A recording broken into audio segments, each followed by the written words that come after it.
England ने पाकिस्तान को 2 wickets के साथ शिकस्त दे के रख दी है। सेकंड मैच पाकिस्तान का खेला गया सुपर 8 का, और पाकिस्तान ने 164 रन्स का जब टोटल बोर्ड के ऊपर लगाया टॉस जीतने के बाद पहले बैटिंग करते हुए, तो उसी टाइम पे एक झलक ये नज़र आ रही थी कि पाकिस्तान इस मैच को हारेगा। और कहीं ना कहीं वो चीज़ हमें देखने को मिली। लास्ट में जो सेकंड लास्ट ओवर किया गया उसमें 2 विकेट्स निकाले मोहम्मद नवाज ने, लेकिन पाकिस्तान इस मैच को हार गया क्योंकि महज लास्ट ओवर में 3 रन चाहिए था। ये अगर 10 से 15 रन मजीद पाकिस्तान ने स्कोर किए होते तो आज जहां पे हमें शायद ये मैच पाकिस्तान की गिरफ्त में आता हुआ दिखता और पाकिस्तान जीत जाता। लेकिन हैरी ब्रूक को जिस तरह की उन्होंने इनिंग्स खेली है, 100 रन 50 बॉल्स के ऊपर, उसके ऊपर जितनी दाद दी जाए वो कम है। और जिस तरह से जब विकेट्स गिरने का सिलसिला थम नहीं रहा था और उसी दौरान उसी चीज़ को उसका प्रेशर लिए बगैर इन्होंने जो रन स्कोर किए हैं वो बहुत ज़बरदस्त थे। और आते साथ ही ताबड़तोड़ बैटिंग, हालांकि शाहीन शाह अफरीदी ने बड़ी ज़बरदस्त बॉलिंग का मुजाहरा किया। जो आपके पावर प्ले के 6 ओवर्स थे उसमें 3 विकेट्स गिर चुके थे, और फिर भी जो लास्ट ओवर मोहम्मद नवाज फेंकने आए थे उसमें उन्होंने 17 रन दिए। इससे आप अंदाजा लगा सकते हैं कि 3 विकेट्स गिर चुकी हैं और फिर भी एक ओवर के अंदर 17 रन लगा रहे हैं हैरी ब्रूक। बड़ा कमाल किस्म का बल्ला उनका चला है और कमाल किस्म की बैटिंग, चौके छक्के उनकी तरफ से।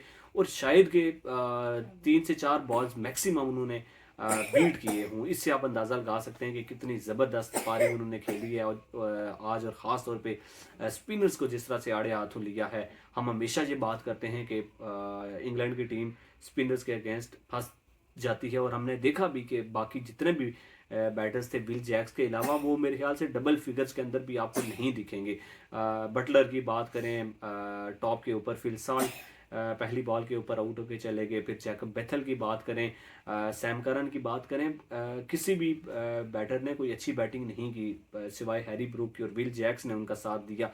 आप अगर इन दोनों के रन्स निकाल दें तो शायद के एक्स्ट्राज के मिला के ही ये टीम इस काबिल हुई है कि ये मैच जीती है। लेकिन हैरी ब्रूक को जितनी दाद दी जाए कम है।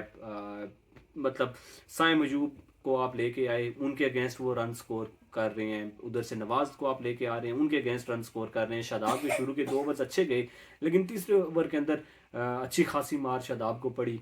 सो पाकिस्तान की टीम बिल्कुल तहस नहस होकर रह गई थी हैरी ब्रूक के सामने। और फिर शाहीन ने जब आगे विकेट ली उसके बाद मैच जो है वो बिल्कुल ख़त्म हो चुका था, वो वन साइडेड हो चुका था। 10 रन आपको चाहिए थे, या तो ये विकेट 50-60 रन पहले अगर शाहीन शाह अफरीदी को लेके आया जाता उस टाइम पे, सलमान अली आगा बेहतर कप्तानी का मुजाहरा करते तो शाहीन को वापस लेके आते, और शायद कि वो अगर विकेट निकल जाती तो फिर मामला जो है वो बिल्कुल पाकिस्तान के हक में हो सकता था, क्योंकि बाकी बैटर्स को हमने देखा किस तरह से वो फंस फंस के खेले हैं आज के मैच के अंदर। लेकिन पाकिस्तान टीम के लिए अब उम्मीदें वही हैं कि पाकिस्तान श्रीलंका को हरा दे, और जो न्यूजीलैंड और इंग्लैंड का मैच है वो इंग्लैंड जीत जाए और फिर पाकिस्तान का रन रेट बेहतर हो। सो ये सारी कैलकुलेशंस अब पाकिस्तान को आगे पहुंचाने के लिए शुरू हो चुकी हैं। लेकिन पाकिस्तान ने इस मैच में सबसे पहली जो अपनी पाँव के ऊपर कुल्हाड़ी मारी वो ये कि पाकिस्तान ने टॉस जीता, और पहले सलमान अली आगा साहब ने कहा कि हम बैटिंग करेंगे। और जब बैटिंग की तो फिर उस तरह की कप्तान वाली पारी उनकी तरफ से नहीं देखने को मिली जो हैरी ब्रूक ने खेली। फिर बाबर आजम की अगर बात करें, 24 बॉल्स के ऊपर 25 रन, इतने ज़्यादा बॉल्स लेने के बाद बाबर आजम महज 25 रन स्कोर कर सके, ये पाकिस्तान के लिए लम्हा फिक्रिया। फिर आपके जितने भी बैटर्स हैं जो एंड के ऊपर आपने आखिरी 3 ओवर्स खेले हैं उसमें रन्स नहीं आए हैं। जो भी बैटर है वो आ रहा है वो छक्के के लिए जा रहा है। नवाज पहली बॉल के ऊपर LBW के वापस चले गए।